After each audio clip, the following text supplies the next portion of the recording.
Chapter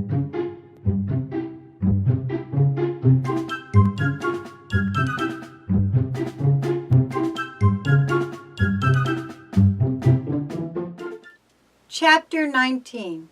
I Promise. Knowing that Mrs. Jones and the Cubs might not be able to hold the tramp as a prisoner very long in the barricade basement, Dan ran fast as he could down the road. He had no idea which way Mr. Hatfield had gone.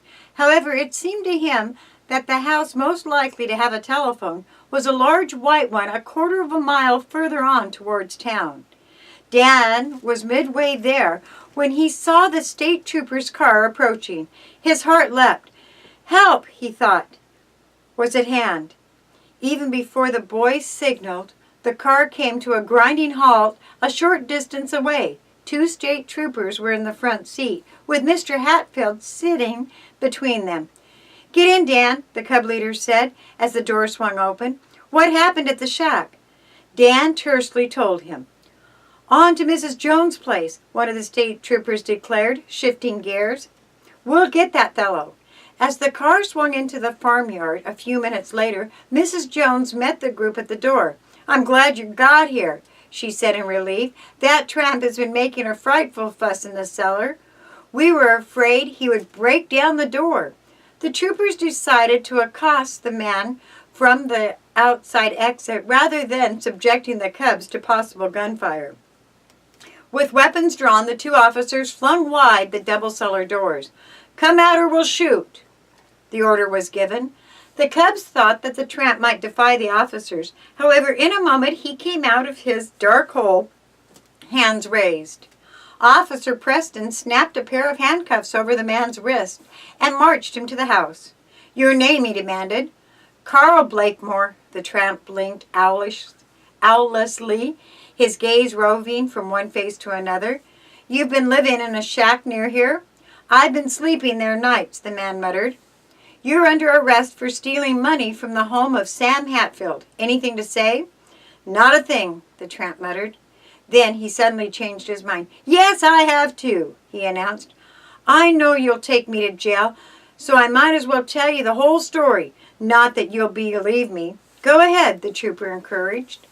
All right, I stole the money, the tramp frankly admitted. The first place I took it from was from Merrimack's house.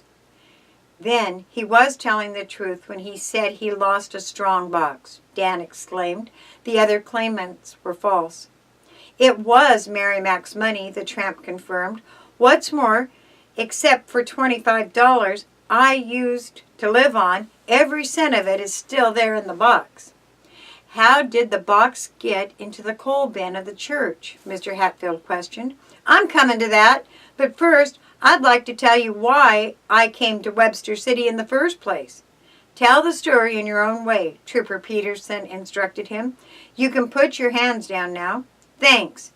It's only fair to warn you that anything you say may be used against you in a court. I got nothing to hide, the tramp said with a shrug. I've had a tough life knocking around the world. Sometimes haven't had enough to eat. Sometimes I haven't. For a while, I worked on a lake freighter. Then I got a bad infection in my leg. Then I came out of the hospital. I was broke and discouraged. I began to turn things over in my mind, wishing I could settle down and start a new life. Then I remembered I had an uncle here in Webster City that was well fixed. I never paid any attention to the old doofer, and he to me. I couldn't even remember his name, but I thought I'd drift out this way and look him up. Figured he might stake me a new start. Who was this uncle? Mr. Hatfield asked curiously. You'll hear in a minute. Well, as I was saying, I came out here and tried to look him up. I didn't have any luck. Finally, I was down to my last dime. I was desperate. I tried to get help from charity, but was told they couldn't help me because I was a non-county resident. Never mind all these details, State Trooper Peterson cut in impatiently. You robbed the Merrimack home. Yes, I heard talk in a pool room that old man had a strong box. I noticed by watching the house that he was careless about locking his doors, so I watched my chance and slipped in. I found the box without any trouble, but as I was leaving, I saw a photo that gave me a terrific shock." "Mr. Merrimack's picture?" questioned the trooper. "No, it was a picture of my mother. In a flash, I knew that I was robbing my own uncle, because he was the only person in Webster City who would have had such a photograph." "But you went through with the deed all the same?" Officer Peterson reminded him. "I didn't have time to think things to a conclusion," the tramp said lamely. "As I was looking at the photograph, a woman came into the house to do some work. Seeing her, I got panicky and fled." "With the money?" "Yes, I kept it. But right away, my conscience began to bother me. I'd never stolen anything before. The last thing I wanted to do was take money from my own relative. I made up my mind I'd return it and then try to get Merrimack to help me." "What changed your mind?" "Everything worked against me. First, I made the mistake of hiding the money box in the empty church. It was my bad luck that the Cub Scouts had a meeting there before I had a chance to get it back again." "You were the man we met on the street that night in the rain." Dan identified him. "Sure, I asked you what was going on. That was the first I knew the church had been reopened. Then later you peeked through the church window?" "I saw a light in the basement first," the tramp explained. "That gave me a real scare. But I had a worse jolt when I saw you kids had found the money and were counting it." "You followed us in the car after we left the church?" Mr. Hatfield inquired. "Where would I get a car?" "Then how did you learn where the money box was taken?" "I knew you'd either take it home or to the police station." "So you broke into my home later and took the box?" "I had to get it back." "You dressed as a woman so you wouldn't be recognized," Mr. Hatfield resumed the questioning. "You wore the black silk dress with diamond-shaped jet buttons." "That's right." "You mean you wore my dress?" Mrs. Jones exclaimed indignantly. "Why, then you stole it from the shed? You've been taking wood too?" "Only a little." "All the time I was wrongfully blaming Jack," Mrs. Jones said, "and the boy never once spoke up to set me right." "After using the dress, I suppose you hid it in the hollow log in the woods," Mr. Hatfield commented. "That's right," the tramp agreed. "For a while I slept in an unoccupied house near here. After the contractor drove me away, I had to throw up that shack in the woods. It's pretty cold at night." "What about the money?" Trooper Peterson reminded him. "There's not much more to tell. I made up my mind to return it to Merrimack, like I said. But you never did." "I tried. Once I got into the house, but before I could put the box where I found it, someone rang the doorbell. I had to get out fast." "You could have left the money," the trooper pointed out. "I guess so," the tramp admitted. "I was sort of rattled. I just crawled out the back window and beat it fast as I could." "After that, you didn't make another attempt to return the money?" "I didn't know what to do. I used a little to buy food. Oh, I was weak, all right. I admit it. But it's the truth. I never intended to steal from my own uncle. I know you won't believe my story." "On the contrary, everything you told us tallies with the facts that we know," Mr. Hatfield assured him. "Well, that's my story, and it's all there," the tramp said, making a desperate gesture with his hands. "You may as well take me off to jail now." The troopers escorted the man to the waiting car. As the man left the home, he paused in the doorway to direct a word to the cubs.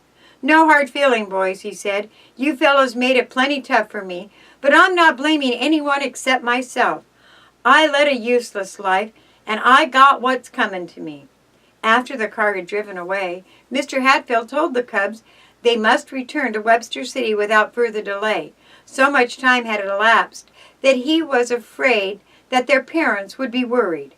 "Jack, we owe you a lot," he said, shaking the boy's hand. "Through your cooperation, my name will be completely cleared, and Mr. Merrimack will have his money again. Many thanks, not only from me, but from all the cubs." "Sure, that's okay," the boys replied in deep embarrassment. He hesitated, and then, with a darting glance at Mrs. Jones, asked, "Are you going to send me back to the Institute?" "Send you back?" Mrs. Jones demanded with a quick laugh, which had a real affection. "Why, Jack, What an idea. I need you here to help me. You do? Aren't you just saying it? Said Jack. Jack, I truly need and want you, the widow repeated.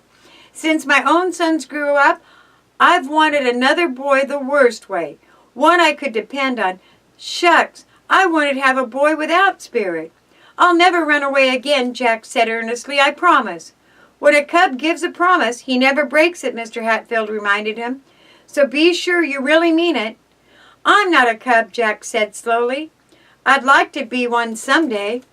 There's no reason why you can't join the organization if you're willing to live up to the rules, Mr. Hatfield assured him. We'll give you a little start now. Boys, show Jack the cub sign.